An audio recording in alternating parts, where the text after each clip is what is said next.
Thank you. Thank you so much. Thank you. Thank you. Thank you so much. Everybody, please have a seat. Thank you very much. Well, Xin Chao. Thank you, too, for the excellent introduction and your outstanding work to help more young people in Vietnam get an education. Give, too, a big round of applause for...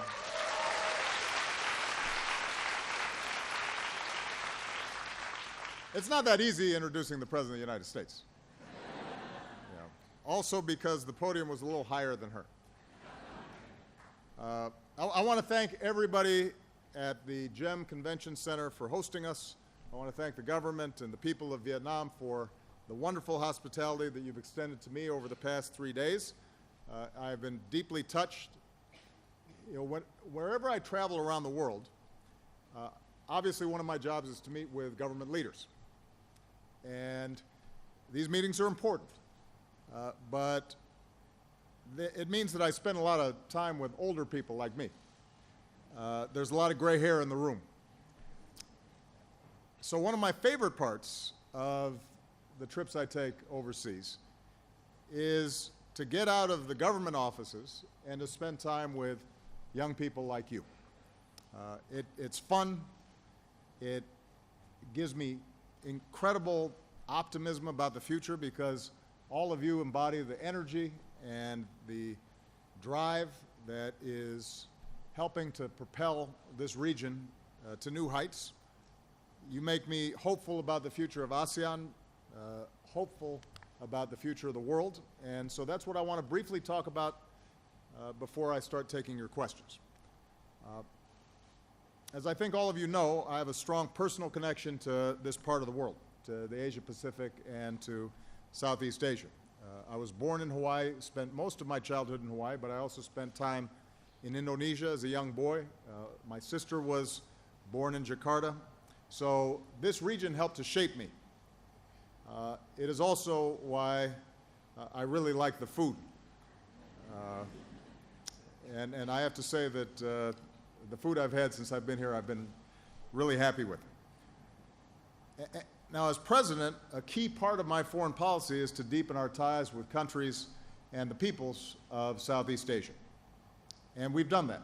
We've deepened the ties with our allies and our partners. We've engaged more with institutions like ASEAN. We're pursuing the Trans-Pacific Partnership to grow our economies and to support jobs in our countries. Together, we're promoting peace and encouraging sustainable development.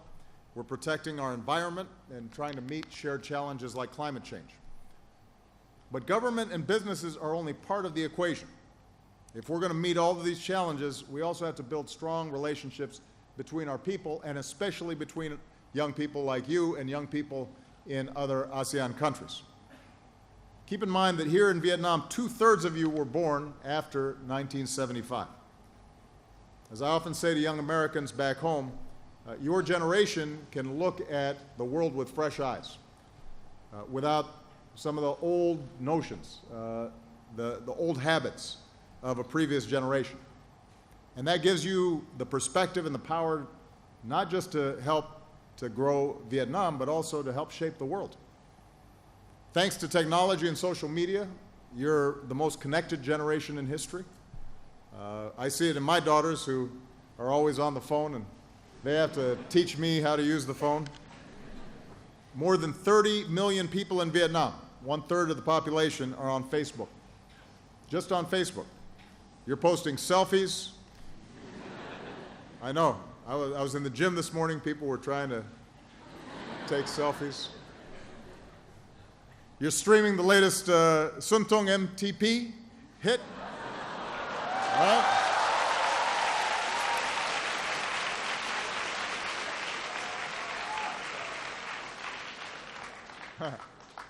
But you're also exchanging ideas and learning from each other. And so this gives you tremendous power.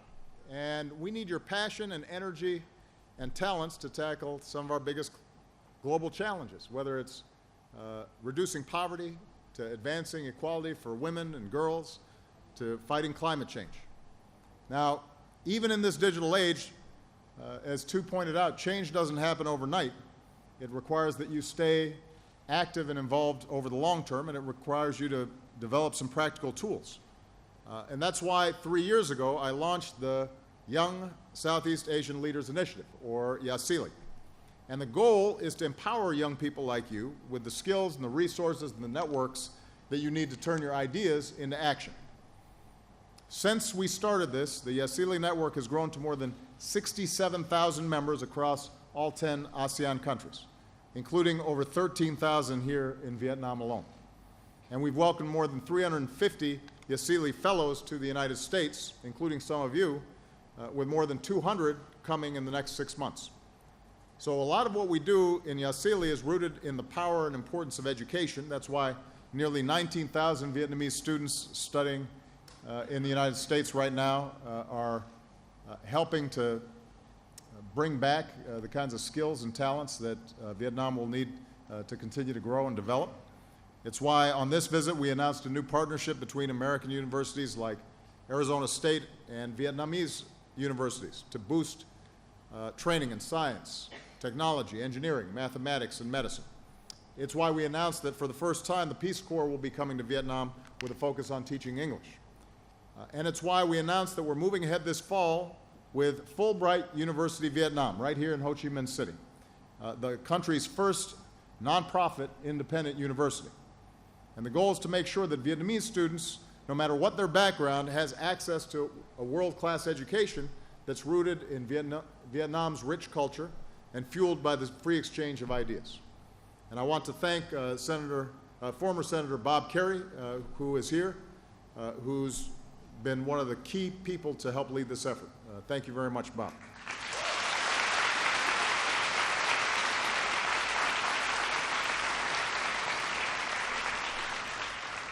So all these efforts reflect our belief in you, in your ability to keep moving Vietnam forward. And you know, there's some incredible young people who are here who are great examples of the incredible talent and drive of young people in Vietnam today. For example, I see Vietnam's promise in NguyenDan. Where's Nguyen? Somewhere. There you are right there. So I had a chance to meet Nguyen when I welcomed our YSALI fellows to the White House. She started as a volunteer. She started a volunteer group to work with street children and orphans and people with physical disabilities right here in Ho Chi Minh City. So far, they've recruited some 450 volunteers, delivered over 7,000 hours of mentoring, built 5 libraries in 2 cities, and that's just one example of the incredible work that's being done by young people right here in Vietnam. We're very proud of you. Thank you. Thank you, man.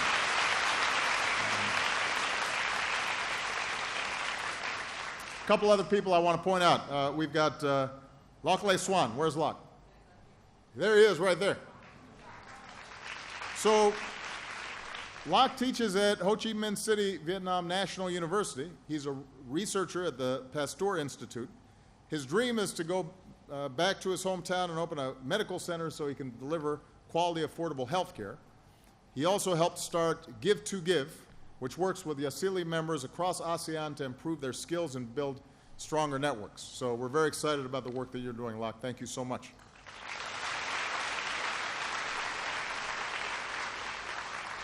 I'm going to close with one more story, just to give you an example of the incredible work that's being done by young people. Elizabeth Fu is here, I think, and was born here. In the aftermath of the war, Liz and her family became refugees. Liz was barely 4 years old. They packed themselves into a boat. They began a dangerous journey. Pirates ransacked their boat, but they made it to a refugee camp in Malaysia and eventually in 1979 to America. With just $20 in their pocket, Liz's parents started to build a new life in California.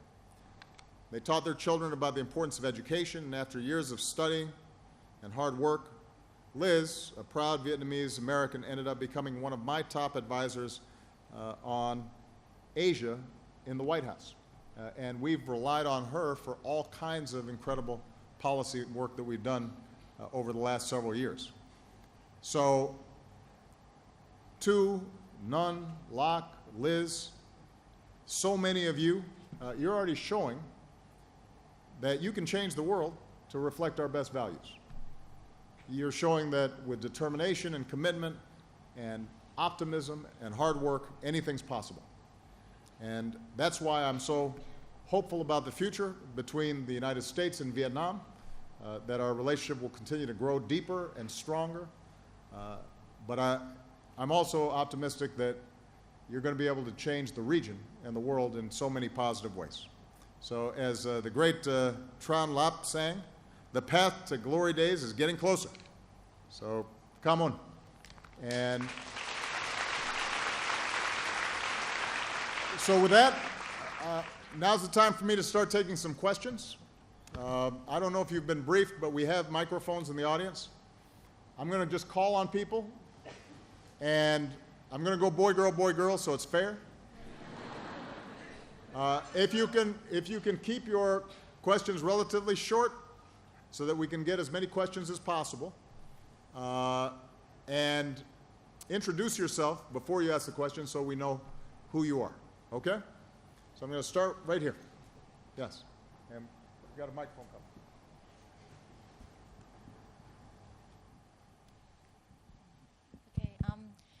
Good morning, Mr. President. My name is Châu Thiên Hiếu from Ho Chi Minh City, and we are 100% Vietnamese-owned company that produce high-end plastic products and components in the supporting industries. And today, it is our honor to meet with the President, and we have an ambition to request for your help.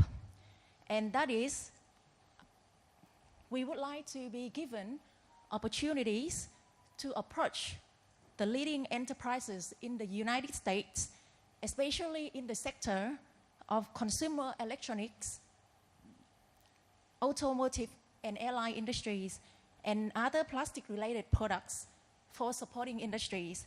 And so, under your help, we could be able to join and be the supplier in their direct supply chain. And we are committed to share the values of integrity and accountability. Thank you, Mr. President. Well, thank you so much. As you know, one of the things that we're really emphasizing is entrepreneurship. The idea of people starting their own businesses, selling goods across borders, creating jobs, creating great products and services. And yesterday I had a chance to meet with a number of young Vietnamese entrepreneurs who are already starting to create digital platforms to sell goods, not just in Vietnam, but also overseas. This is one of the reasons why we're pushing very hard for the Trans-Pacific Partnership, TPP, because what that does is it reduces the barriers between countries for selling their goods and services. It gives opportunities not just to big companies, but also to small companies to enter into the global supply chain. It raises labor standards and environmental standards so that all countries are working on a level playing field. And if we can get that done, and the goal is, I think, to try to complete TPP before the end of this year, then that will open up a lot of opportunities and create great confidence among investors here in Vietnam and U.S. companies who are interested in working with young people like you who may have a great idea. Now, my general role in all this is not to actually, broker deals and sign contracts. That's somebody else's job. My job is to make sure that we have the kinds of rules in place that make it easier for businesses to get to know each other, to meet. And one of the things that we're doing with the Vietnamese government is constantly looking for opportunities for trade missions, for businesses to come and learn about what's going on. And so what we'll do is we'll make sure that through the consulate or through the embassy, if and when we have U.S. businesses who are coming here to Vietnam and are interested in meeting young entrepreneurs, that you'll have an opportunity potentially to present your ideas and see if you can make a deal. All right, good luck. All right. All right, it's a gentleman's turn. All right, this guy, he looks very happy right here.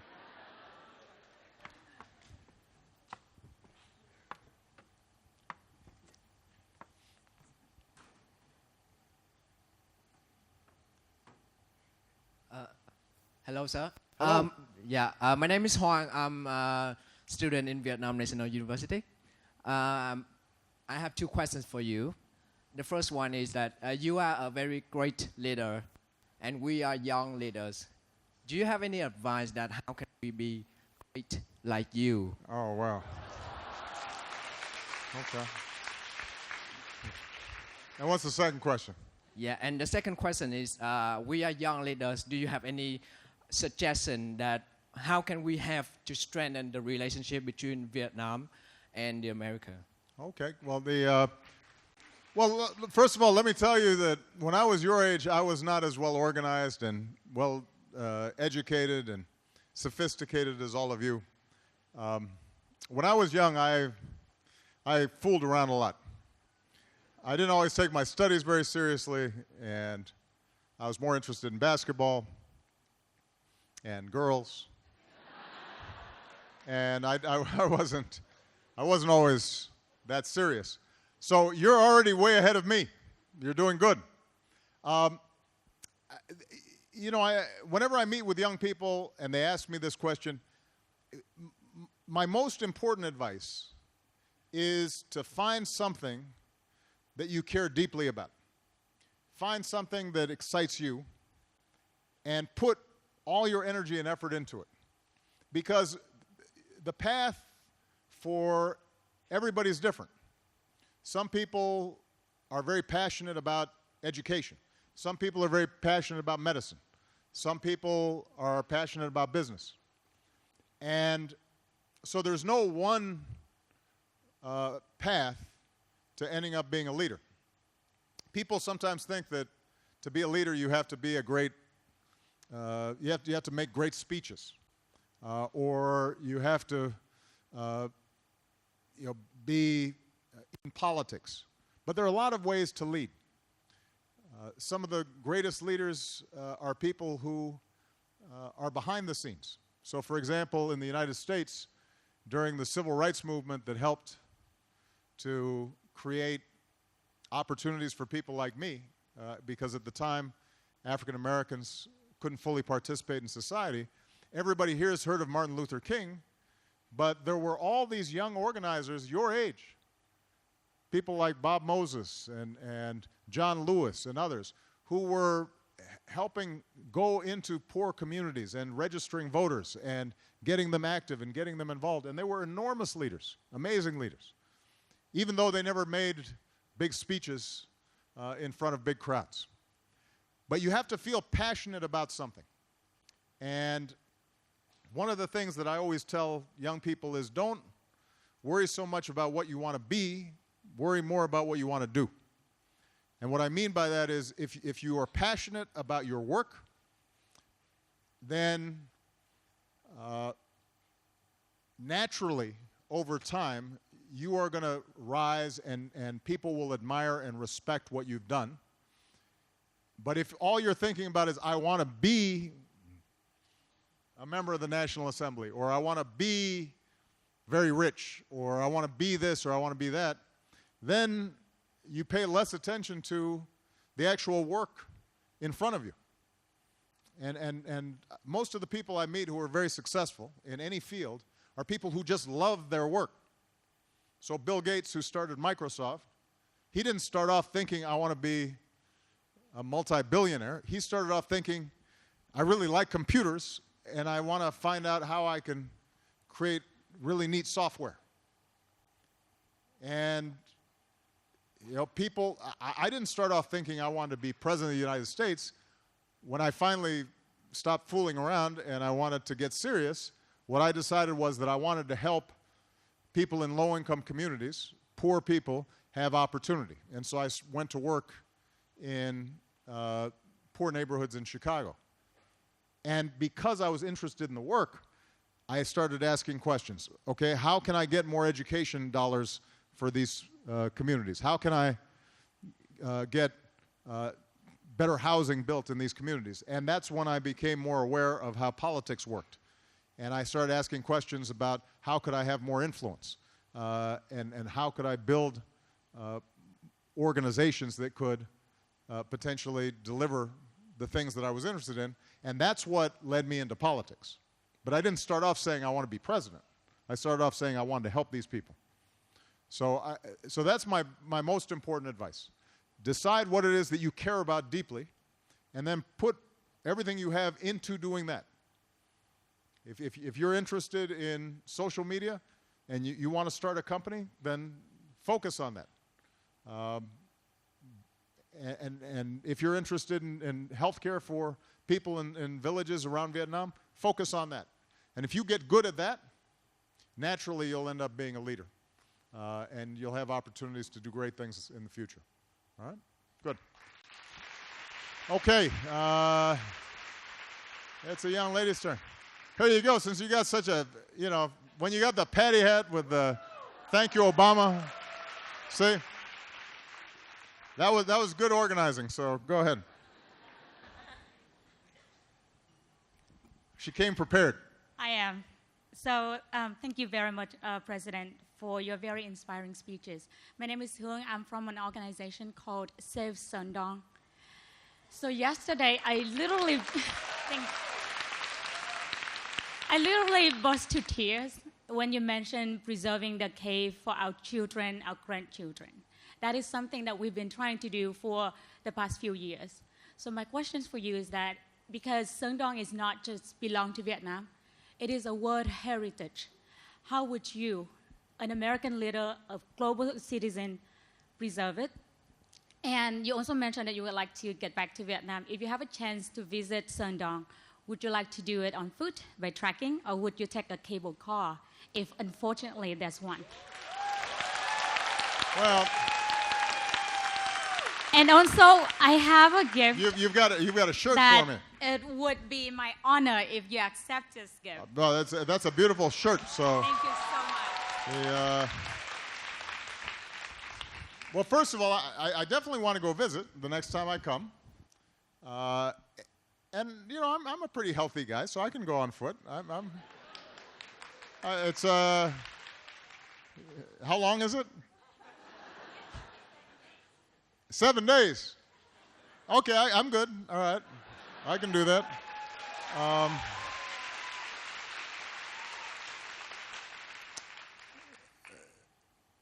Are there places to get something to eat along the way, or do I have to carry my own food?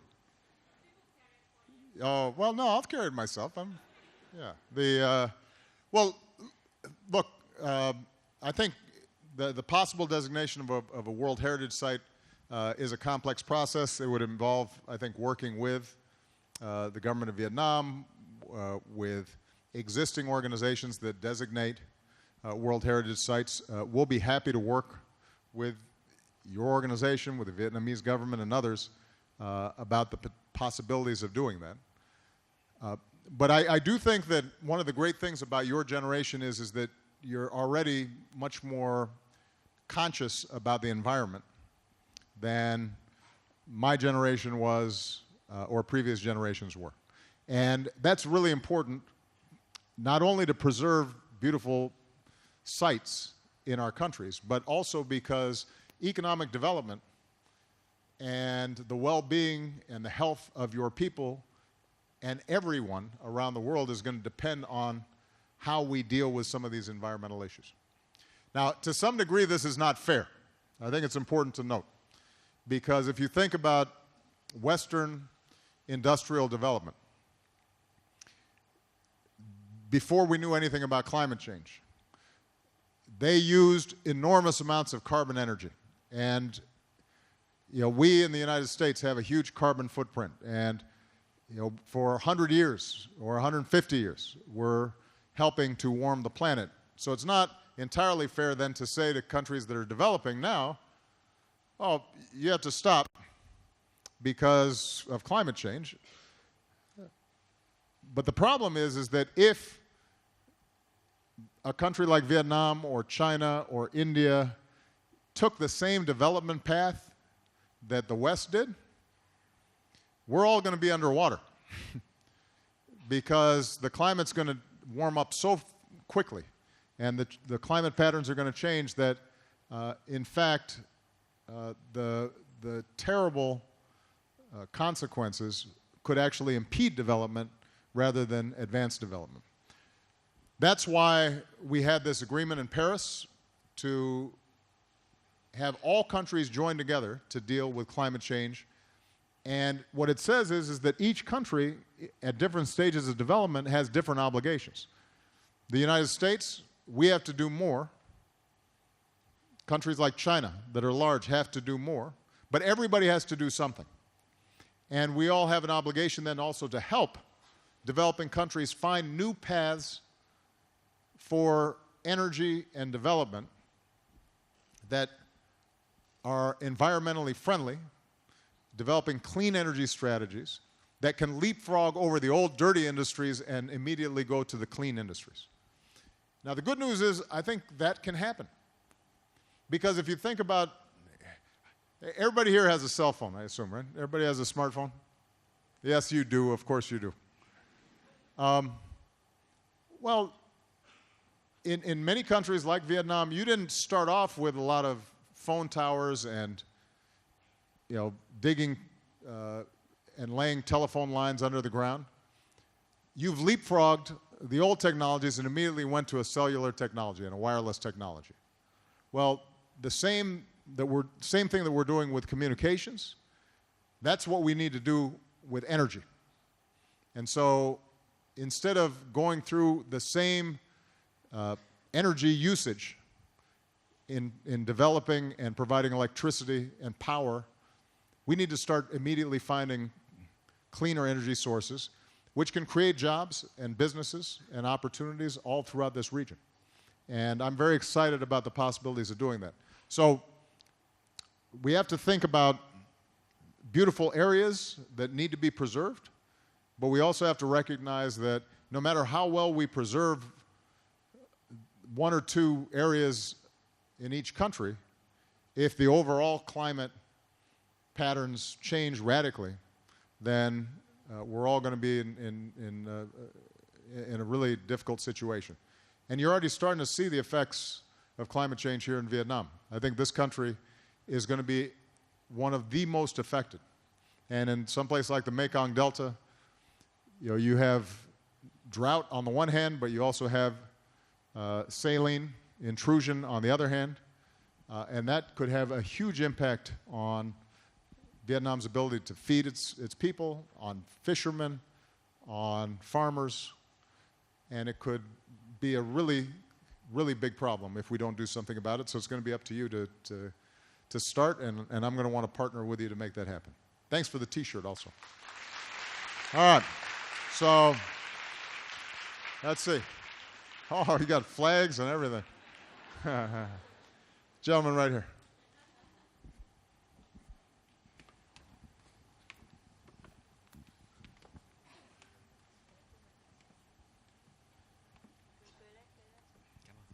Good morning, President Obama. My name is Tuấn Phác. I'm from YSALI Study Abroad, which brings American students to come to Vietnam to learn. So my question is that, as you said earlier, YSALI in your initiative, and I know that you want to leave the White House very soon. So I'm wondering, when you leave, how do you come up any plan to handle for the next president to, you know, maintain this very good idea? Thanks. Well, it's a great question. Yeah, this is something that we're already planning. Our expectation is that the next president will want to continue the incredible work that we've done with YSALI. It's not just, by the way, young people in Southeast Asia that we're doing this with.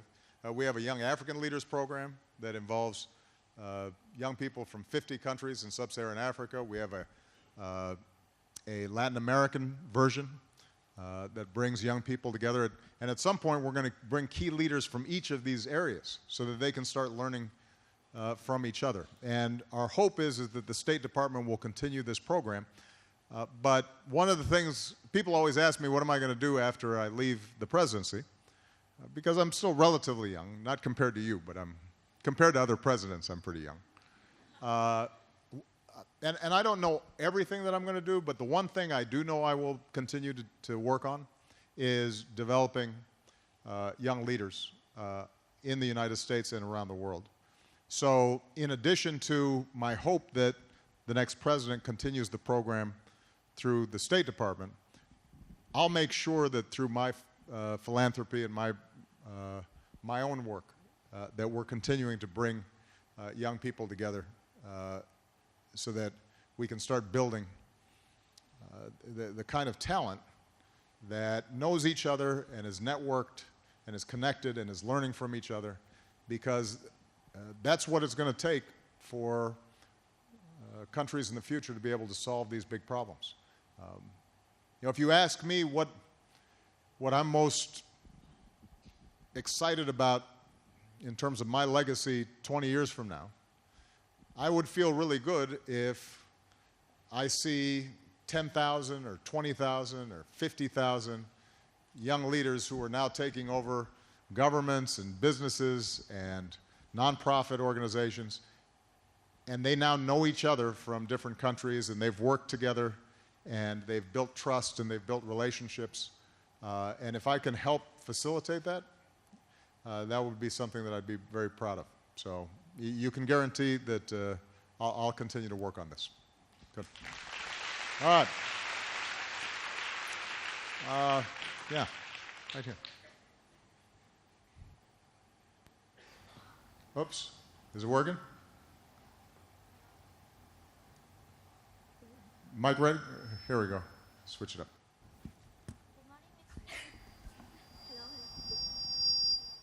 Uh-oh.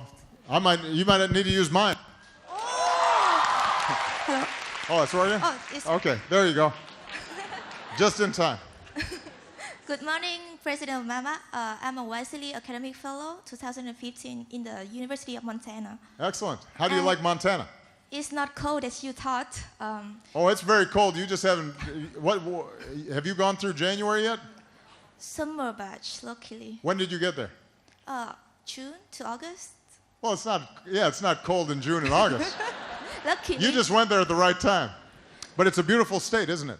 Yeah, I love it. Yeah, it's lovely. It's a gorgeous mountains. Have you learned how to fish? Yep. Fly fishing? Yeah, I went rafting as well. And rafting also? Yeah. That's great. So my topic is about global environmental issues. So I'm going to make my professor in Montana happy by asking a question related to climate change Good. and environment. So in the Mekong region, there are a lot of hydropower dams are being built on the mainstream of the Mekong. And this problem is not easy because we have big countries and small countries related to the hydropower building in the area.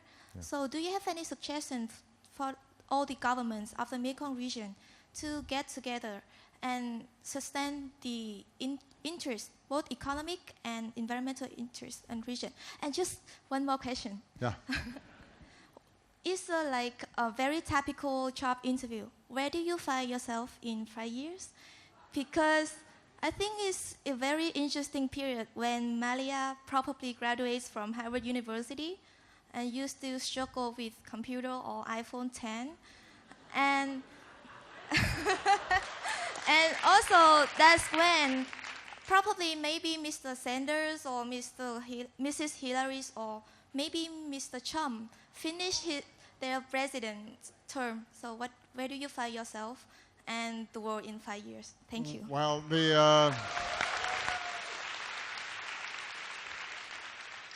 well, first of all, on the Mekong Delta, we actually, through ASEAN and the East Asia Summit, created a Mekong Delta working group with all the countries that are impacted.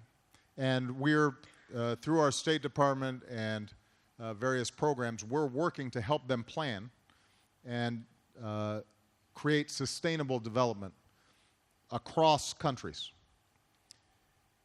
Now, you're right that one of the big challenges is how do you deal with water resources and the building of dams and hydropower, and that's not a problem that's unique to the Mekong Delta. You see this in a lot of parts of the world where big projects get built with unintended consequences, and it has severe effects downstream.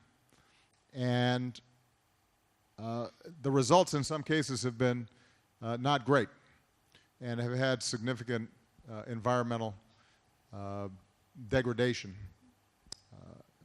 because of lack of planning. So what we're going to try to do is to continue to work with the affected countries and to provide them with the technical assistance and the evaluations of what needs to happen, what they need to watch out for, and hopefully that information is power. That information then can be used to negotiate on an international level to try to prevent some projects that might have very bad effects. But one of the things that we've seen in ASEAN is when small countries band together as a unit, then their power is magnified. That's true on economic issues, that's true on environmental issues, that's true on security issues. And we've seen, since I became president, I think a greater willingness of the ASEAN countries to do more substantive work. It used to be, I think, ASEAN would meet and everybody was very polite, but you didn't always have, I think, as many specific concrete plans of action. And now you're starting to see, I think, ASEAN being used as a much more effective tool for policy making, and the environmental area is a critical place where that can happen. In terms of where I see the world in 5 years, some of you are going to be doing great things, and I'll be very excited to find out what you're doing. I suspect that I'm going to be doing the kinds of work that I've been doing all my life. I'll be doing organizing work and involved in public policy issues, but I just won't be doing it in a formal way through elected office. I'll be like a community organizer, except a little more famous than I used to be. In terms of American politics, I tend to be positive and optimistic about American politics. I think sometimes other countries look at our election system and we think, and people think, wow, what a mess. But usually we end up doing okay because the American people are good people. And they have, as I hope you've met, you've gotten to know people in Montana, the American people are generous and they're decent and they're hardworking, and sometimes our politics doesn't express all the goodness of the people, but usually, eventually, the voters make good decisions, and democracy works. So I'm optimistic that we'll get through this period. And one of the great things about the United States is that even when it makes mistakes, I think it's able to adjust and recognize our mistakes, and then we correct course and take different steps.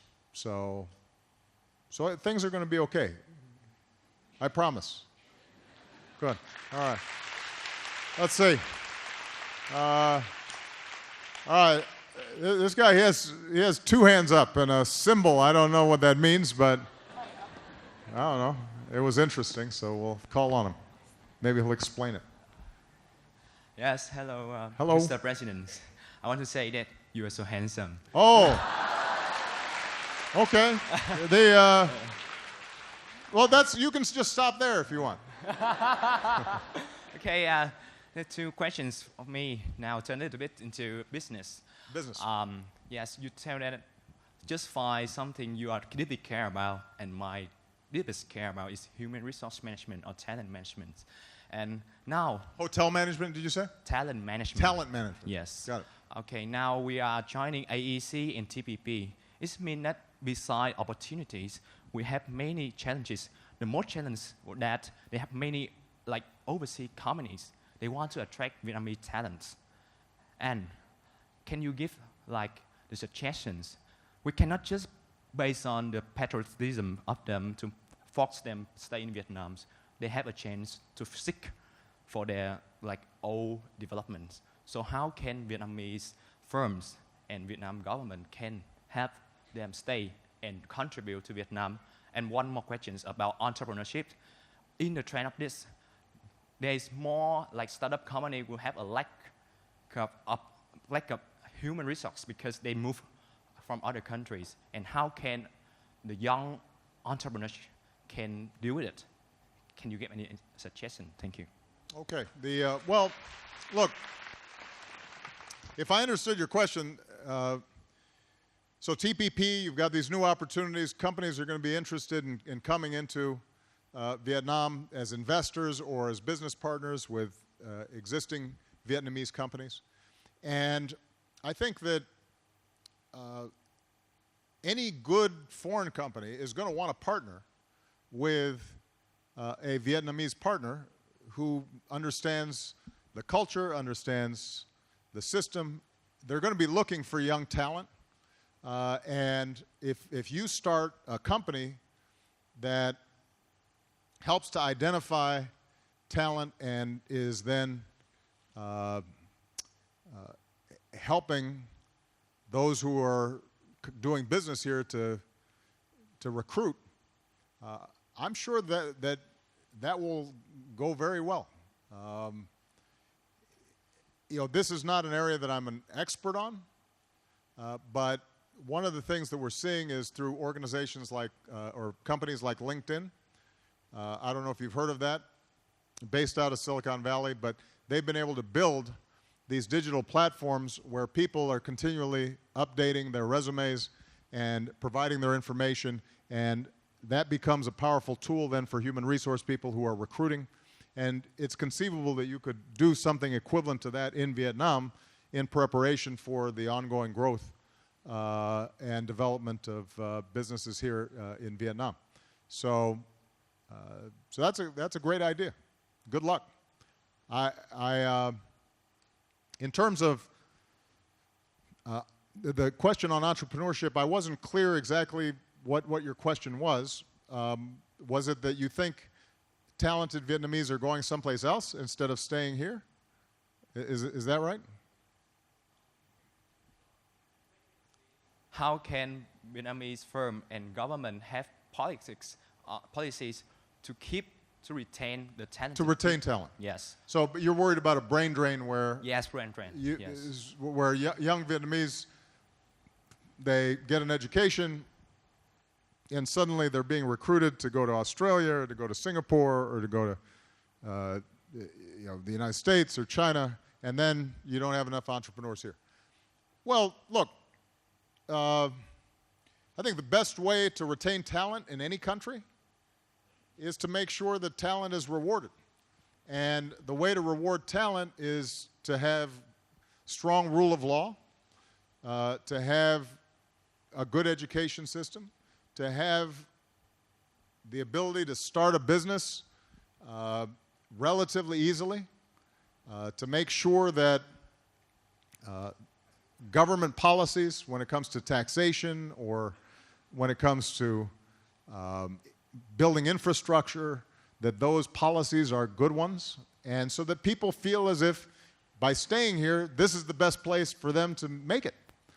People usually don't want to leave their home countries if they feel like they've got opportunity in their home countries. Usually they end up leaving if they feel as if they're stuck in their home countries. And so one of the benefits of the Trans-Pacific Partnership is it's going to lead to the government taking a series of legal reforms that I actually think will create a better business environment, and it means for young, talented people like you, there's no reason to leave because you're going to be in a position to do great things here in Vietnam. The places that I think lose talent, where there's a lot of corruption, so no matter how hard you work, you always have to pay a bribe, or you've got to hire somebody's cousin to get a license to do something, that ends up frustrating people.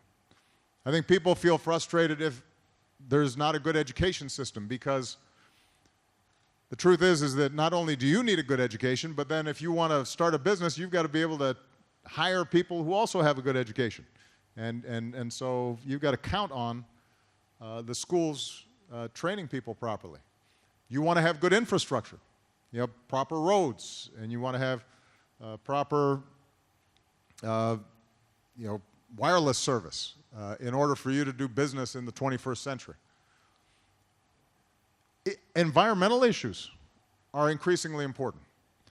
I mean, there are some countries where it's actually hard to recruit people because it's hard to breathe in some of the big cities.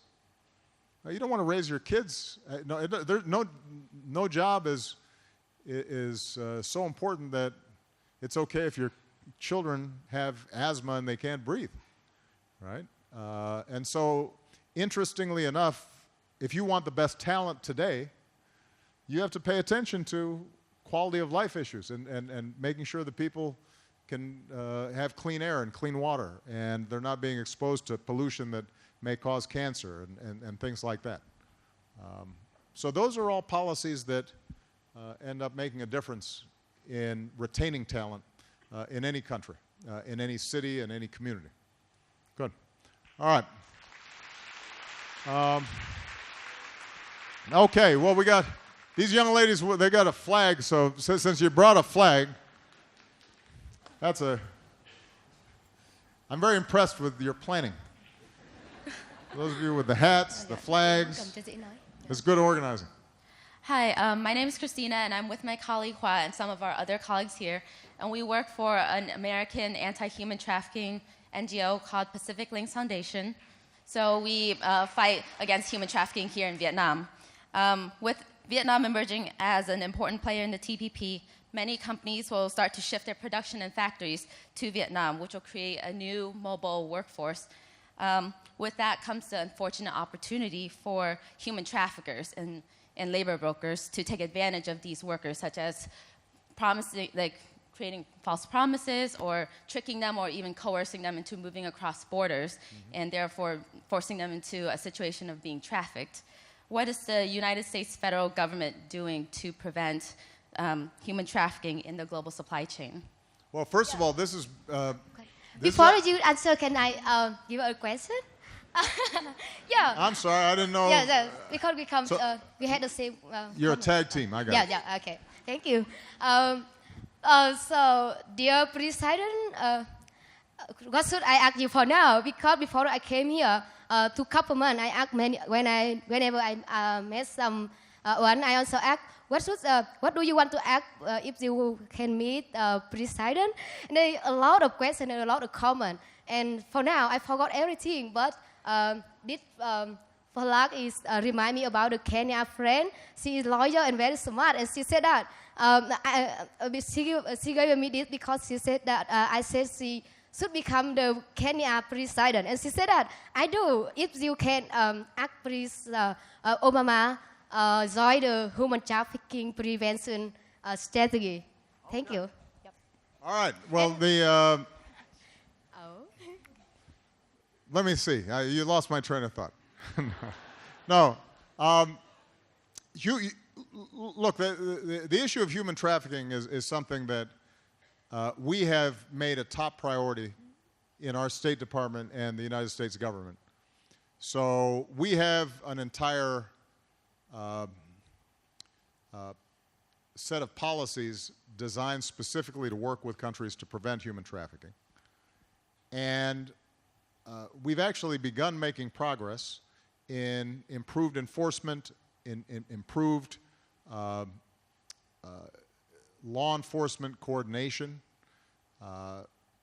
NGOs have been very helpful as partners with us in identifying what are some of the paths where people are being exploited. With respect to TPP, it's precisely because we put such an emphasis on this that we actually have provisions in TPP designed to prevent human trafficking. And it's actually given us leverage to work with some countries to say, if you want to be part of TPP, you have to have a better system in place to prevent human trafficking, including some of these cross-border migrant worker situations. So when I was in Malaysia, for example,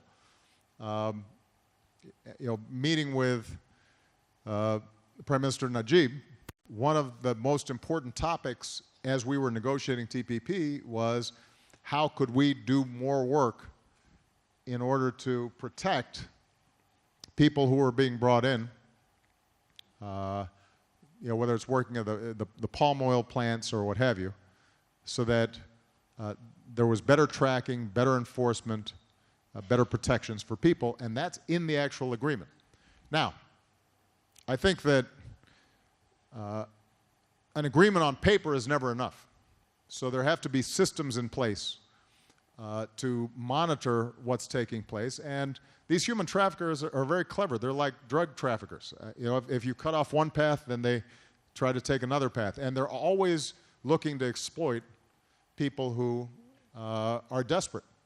So this is why this can't just be a government initiative or a law enforcement initiative. It has to be something where we're partnering with NGOs, human rights organizations. We have to be very nimble in how we adapt to changing circumstances so that we're constantly shutting down some of these pathways. The last thing I'll say, though, is one of the best ways for us to reduce human trafficking is to provide more opportunity for people, particularly in rural areas throughout Southeast Asia. And if we can give young people in villages a chance to make a living and get an education, and if we particularly focus on women and girls, because a lot of human trafficking results from the fact that girls are not given the same educational opportunities as boys, and as a consequence, they find themselves in very desperate situations. The more we can change those dynamics, that will also reduce the ability of people to exploit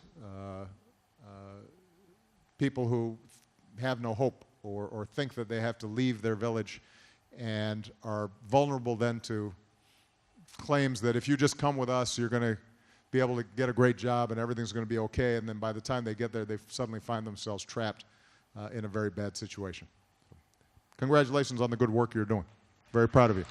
Thank you. All right. How much more time we got? We only got time for one more question? All right, I'll take two more questions. But it's a guy's turn first. I'm going to call on this guy just because I kind of like the yellow in his hair there. I like the style. There you go. Hi, thank you. My name is Nhật Linh, and I'm a filmmaker. So I'm very interested in personal stories.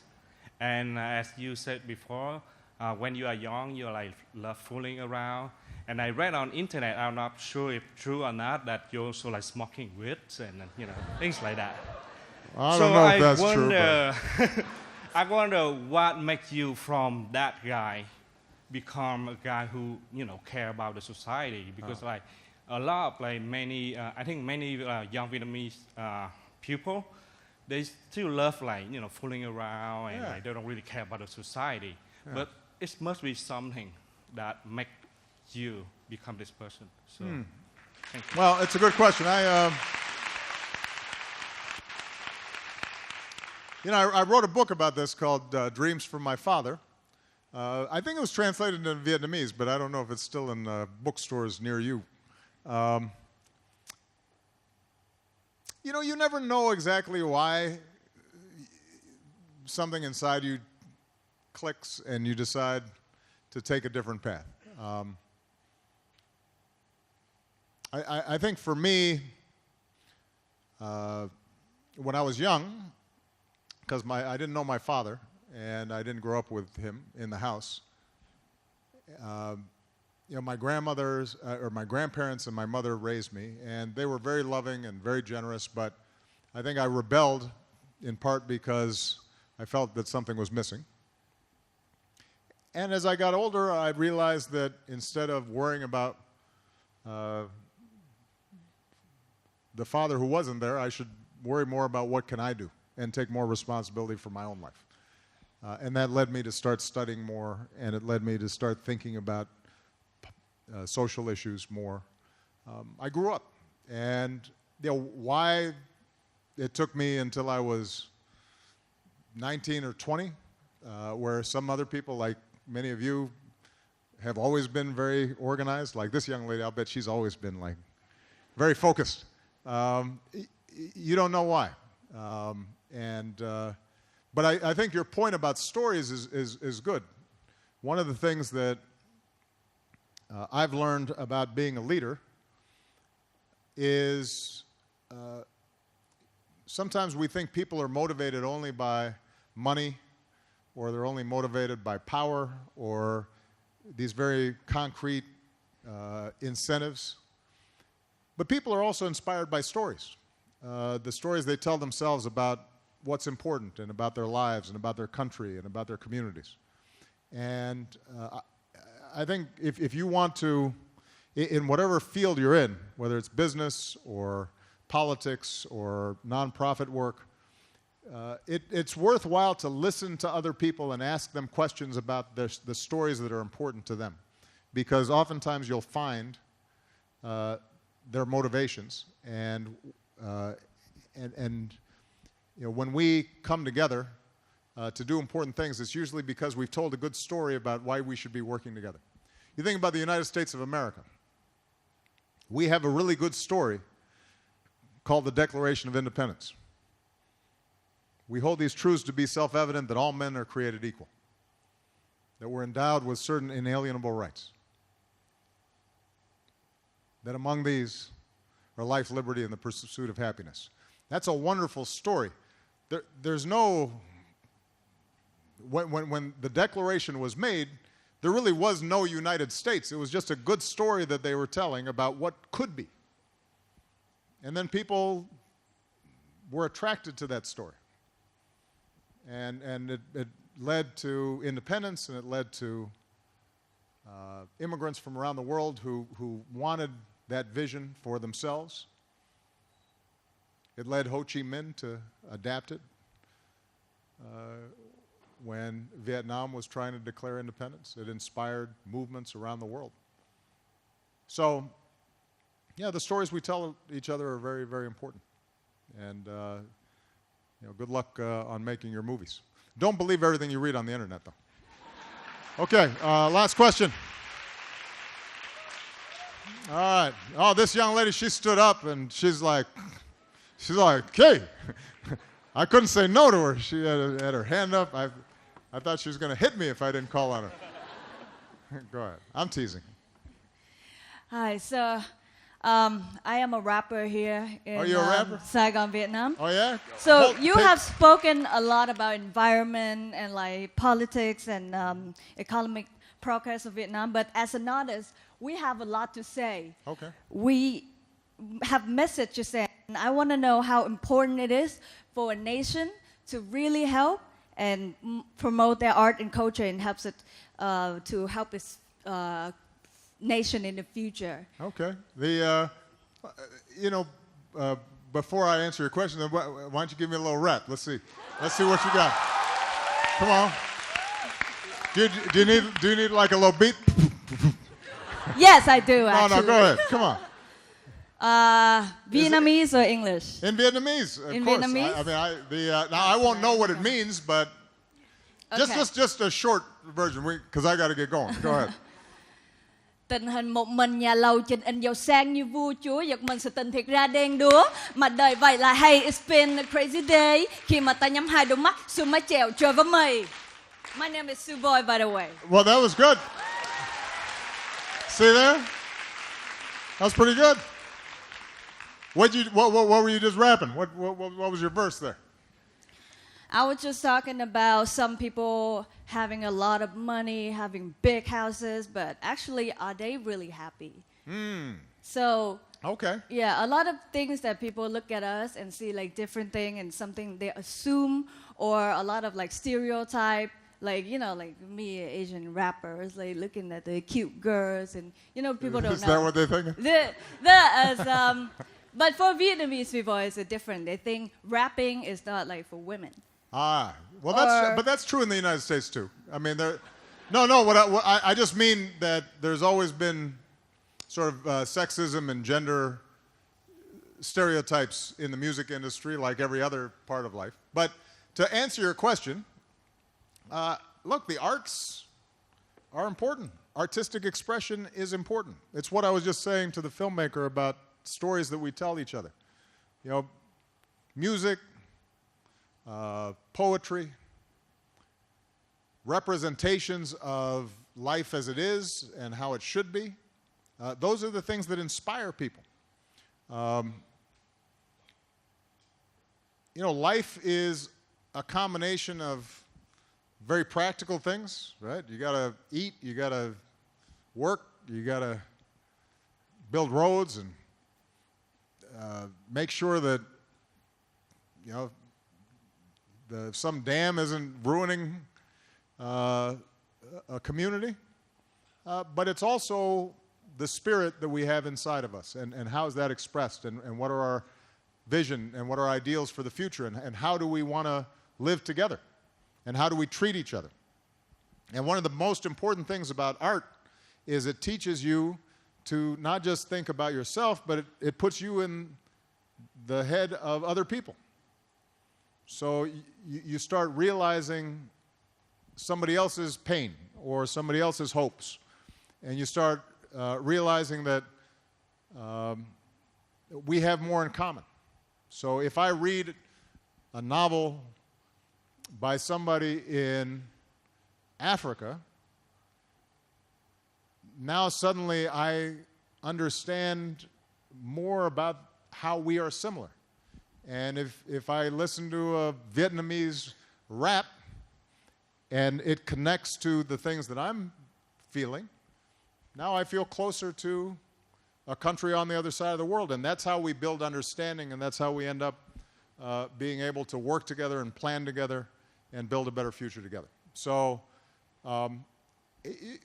look, let's be honest, sometimes art is dangerous, though, and that's why governments sometimes get nervous about art. But one of the things that I truly believe is that if you try to suppress the arts, then I think you're suppressing the deepest dreams and aspirations of a people. And one of the great things about the United States, for all of our flaws in a lot of areas, is that we do give much greater expression to our culture. And something like rap, which started off as an expression of poor African Americans, now suddenly has become a global phenomenon and is really the art form of most young people around the world today in a lot of ways. Imagine if at the time when rap was starting off that our government had said no, because some of the things you say are offensive, or some of the lyrics are rude, or you're cursing too much. Then that connection that we've seen now in hip-hop culture around the world wouldn't exist. So you got to let people express themselves. That's part of what a modern 21st century culture is all about. All right, everybody, I've got to go, but this has been wonderful. Thank you so much. God bless you. Thank you.